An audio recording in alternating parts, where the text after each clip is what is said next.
Pertama-tama saya ingin menyampaikan penghargaan dan apresiasi yang tinggi atas kerja keras Polri beserta seluruh jajaran TNI, jajaran pemerintah, dan seluruh komponen masyarakat dalam menangani COVID.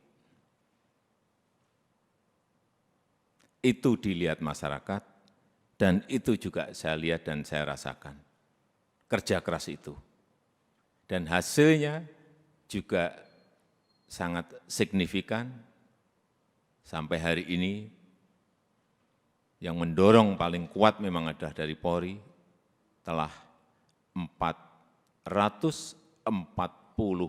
juta dosis vaksin yang telah disuntikkan kepada masyarakat.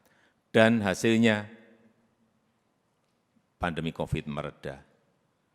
Dan hasilnya ekonomi kita bisa tumbuh 5,44%. Dan hasilnya indeks kepercayaan masyarakat juga menempatkan Polri di puncak teratas pada saat itu. Tetapi begitu ada peristiwa FS,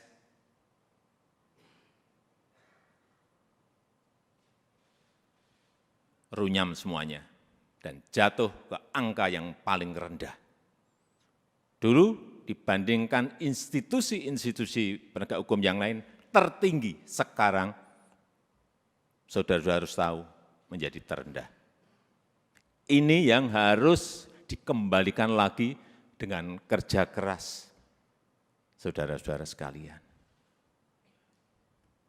Di November itu masih 80,2, sangat tinggi sekali, bukan tinggi, sangat tinggi sekali. Sekarang kemarin Agustus berada di 54, jatuh, drop sangat rendah sekali. Itulah pekerjaan berat yang saudara-saudara harus kerjakan untuk mengembalikan kepercayaan masyarakat kepada Polri. Di tengah situasi yang juga tidak mendukung saat ini. Kita tahu semua negara sedang sulit, dunia sedang sulit, kita ini menahkodai negara ini juga menghadapi gelombang dan badai dari ekonomi global yang tidak gampang. Perlu saya sampaikan, 66 negara berada pada posisi rentan, 345 juta orang di 82 negara sudah masuk menderita kekurangan pangan akut. Ini yang semua Kapolda, Kapolres, pejabat utama Polri harus tahu. Keadaan situasi seperti ini harus mengerti. Sehingga punya sense of crisis yang sama. Hati-hati dengan ini. Hati-hati. Oleh sebab itu saya ingatkan masalah gaya hidup. Lifestyle. Jangan sampai dalam situasi yang sulit ada letupan-letupan sosial karena adanya kecemburuan sosial ekonomi. Kecemburuan sosial ekonomi. Hati-hati. Sehingga saya ingatkan yang namanya Polres, Kapolres, yang namanya Kapolda, yang namanya seluruh pejabat utama, perwira tinggi, ngerem total masalah gaya hidup. Jangan gagah-gagahan karena merasa punya mobil bagus atau motor gede yang bagus. Hati-hati, hati-hati, saya ingatkan hati-hati. Masanya yang lalu-lalu sudah usai. teknologi sekarang ini menyebabkan interaksi sosial berubah total. Sosial media bisa mengabarkan bukan hanya TV, bukan hanya media cetak, media online. Pribadi-pribadi kita sekarang bisa menjadi surat kabar, bisa menjadi media yang setiap saat bisa memunculkan perilaku-perilaku kita sehari-hari kayak apa. Meskipun sembunyi-sembunyi. Saya terlalu banyak mendapatkan laporan. Sehingga kembali lagi, gaya hidup, urusan kecil-kecil, tetapi itu bisa mengganggu kepercayaan terhadap Polri. Urusan tadi, urusan mobil, urusan motor gede, urusan yang remeh-temeh aja. Sepatunya apa, bajunya apa, dilihat masyarakat sekarang ini. Itu yang kita harus mengerti dalam situasi dunia yang penuh dengan keterbukaan. Dan keluhan masyarakat terhadap anggota Polri kita, ini tugas saudara-saudara semuanya. Jadi keluhan masyarakat terhadap Polri 29,7% itu ini sebuah persepsi karena pungli. Tolong ini anggota-anggota semuanya diredam untuk ini. Sewenang-wenang, tolong ini juga diredam pada anggota-anggota. Pendekatan-pendekatan yang represif, jauhi. Mencari-cari kesalahan, nomor yang ketiga 19,2%. Dan yang keempat, hidup mewah yang tadi sudah saya sampaikan.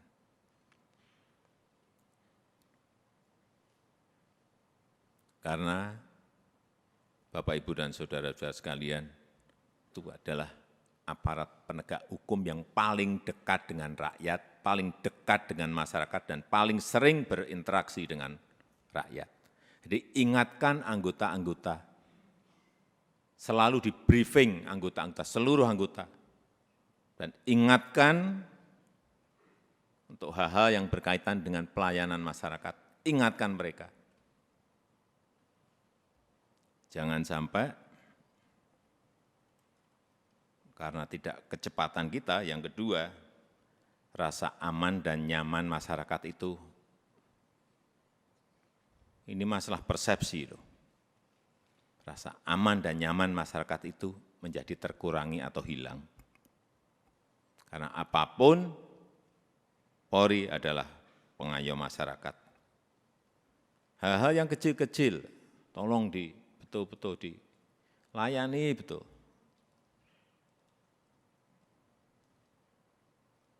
Masyarakat kehilangan sesuatu, harus direspon cepat.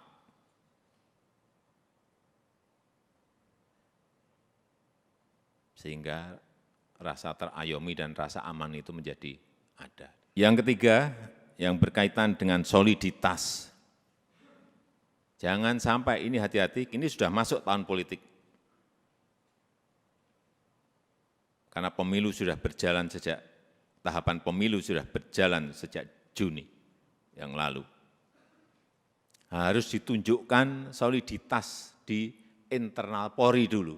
Rampung, kemudian soliditas Polri dan TNI, itu yang akan mengurangi tensi politik ke depan.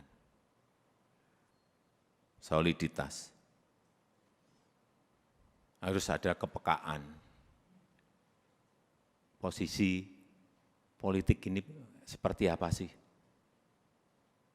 Karena saudara-saudara adalah pimpinan-pimpinan tertinggi di wilayah masing-masing.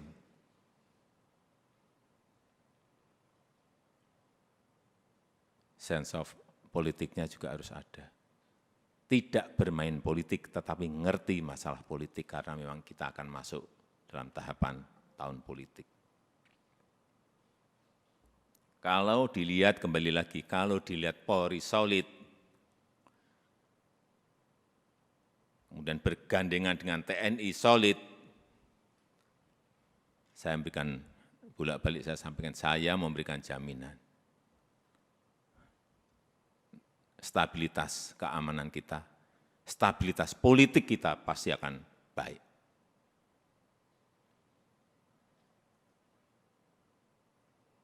Enggak ada yang berani coba-coba.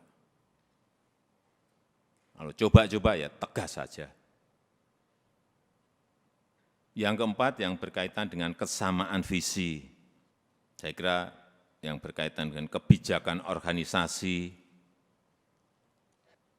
jangan terkesan kita itu gamang. Sebagai pemimpin-pemimpin di wilayah, baik itu di provinsi, kabupaten, dan kota, jangan gamang, apalagi cari selamat. Yakin sesuai dengan prosedur, yakin sesuai dengan SOP, yakin sesuai dengan undang-undang, lakukan. Visi, presisi, Pak Kapolri, saya minta juga tidak usah jelimet-jelimet, tolong disederhanakan. Sehingga yang di bawah itu ngerti apa yang harus dijalankan. Apa sih kalau disederhanakan? Ya tadi yang Kapolri sampaikan tadi. Polri sebagai pelindung, Polri sebagai pengayom, dan Polri sebagai pelayan masyarakat. Intinya akan ke sana. Presisinya itu apa? Jelasin sekali lagi, secara sederhana dan jelas. Sehingga gampang ditangkap visi itu. Yang kelima, yang berkaitan dengan penegakan hukum. Jangan sampai pemerintah dianggap lemah, jangan sampai juga Polri dianggap lemah.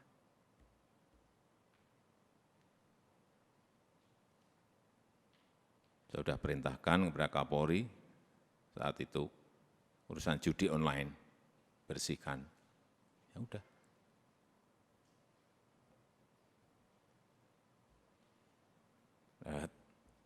Saya enggak usah bicara banyak. Saudara-saudara tahu semuanya, perintah ini tahu. Dan penegakan hukum untuk yang berkaitan dengan narkoba.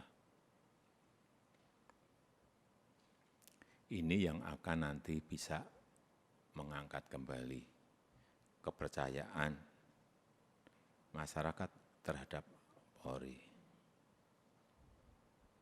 Dan kalau ada sebuah peristiwa, itu segera dirancang komunikasinya yang baik.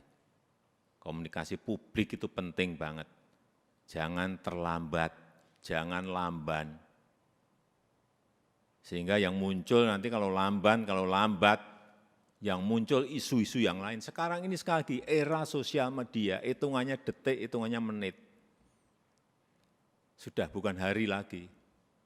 Begitu ada sebuah peristiwa kecil, dan saudara-saudara menganggap ini kecil, sehingga tidak ditangani, dikomunikasikan dengan baik, dengan kecepatan, membesar menjadi sulit untuk kemudian diselesaikan lagi. Ini tidak berada pada posisi yang normal. Dunia sekarang ini.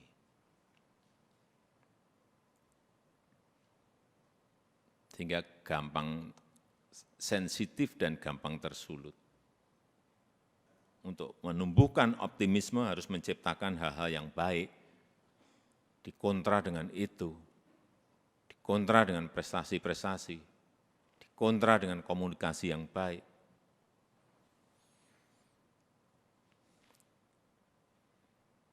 Saya rasa itu yang ingin saya sampaikan dalam kesempatan yang baik ini. Sekali lagi, saya sangat menghargai kerja keras saudara-saudara sekalian dalam penanganan COVID yang lalu, dan kita harapkan dengan kekompakan, dengan kesolidan di Polri, di internal Polri, kemudian bergandengan dengan TNI, saya percaya apa yang tadi saya sampaikan bisa kita lakukan dengan baik. Saya tutup pertemuan pada sore hari ini.